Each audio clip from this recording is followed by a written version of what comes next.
अस्सलामुअलैकुम वरहमतुल्लाहि वबरकातुहू।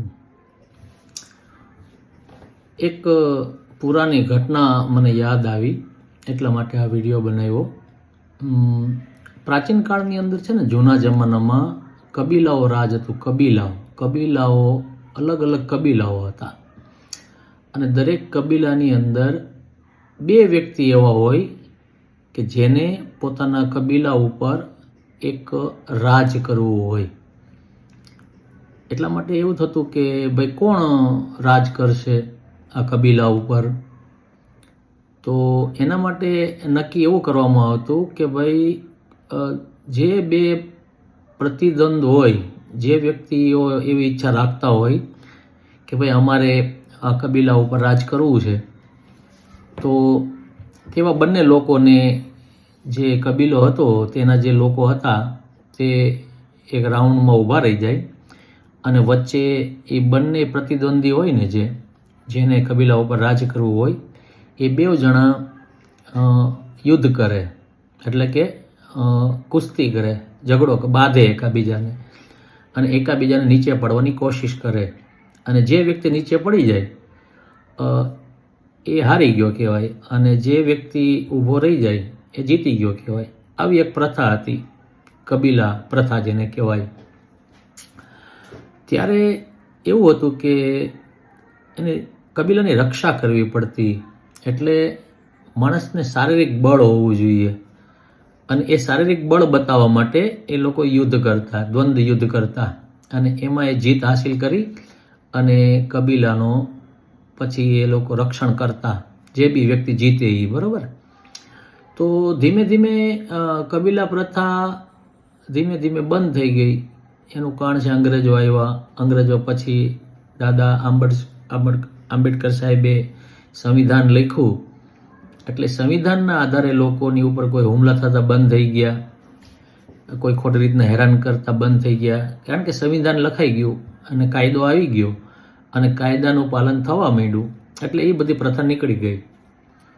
પરંતુ આજે પણ હવે અમુક સમાજોની અંદર સેવા કરવાની ભાવનાઓ લોકોને જાગે છે કે બોલો કે હું સેવા કરું, બોલો કે હું સેવા કરું, બોલો કે તું કરતો હું તને ન કરવા દઉં, બોલો કે હું કરું તને ન કરવા દઉં।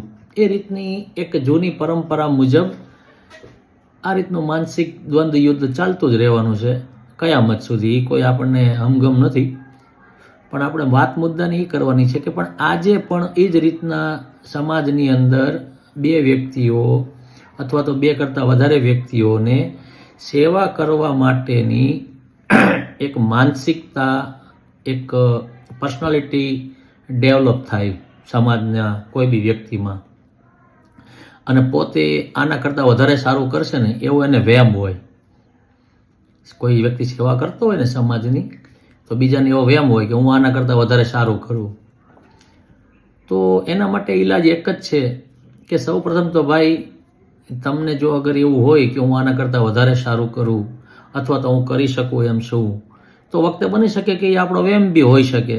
તો એ વહેમ કાઢવા માટેનો એક જ ઈલાજ છે કે તમારા સમાજના, તમારા ગામના, તમારા મોહલ્લાના જેટલા બી કોઈ વ્યક્તિઓ હોય એ લોકોને, દરેક વ્યક્તિને કોઈ પણ રીતે એક જગ્યાએ એકઠા કરી અને એની પાસે તમે વોટિંગ કરાવો કે ભાઈ અમારા બેમાંથી કયો એવો વ્યક્તિ છે જે તમારી સેવા કરી શકે છે અને સેવા કરી શકે એવો સક્ષમ છે।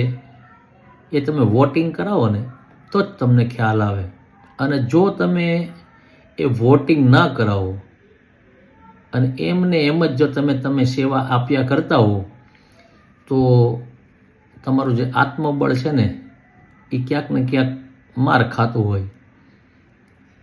અને જો તમારે આત્મબળ અને તમારા જેવા વહેમને તોડવા હોય તો તમારે સમાજ પાસે છે ને સૌ પ્રથમ વોટિંગ કરાવાય અને સમાજ પાસેથી જણાય કે હકીકતે હું આ સમાજનો સેવા કરવા લાયક વ્યક્તિ છું કે નહીં। જો સમાજ અગર એમ વોટિંગ દ્વારા નક્કી કરે આ વ્યક્તિ સમાજની સેવા કરશે તો એ જ અલ્લાહનો ફેસલો છે એવું મગજમાં રાખજો. આ કહાનીને 1-2 વાર સાંભળજો અને પછી નક્કી કરજો. આ મારા તરફથી કોઈને હુકમ નથી, કોઈને હું જણાવતો નથી, પણ એક વિચારવા જેવું ખરું. દરેક વ્યક્તિએ વિચારવા જેવું ખરું એમ. ખુદા હાફિઝ.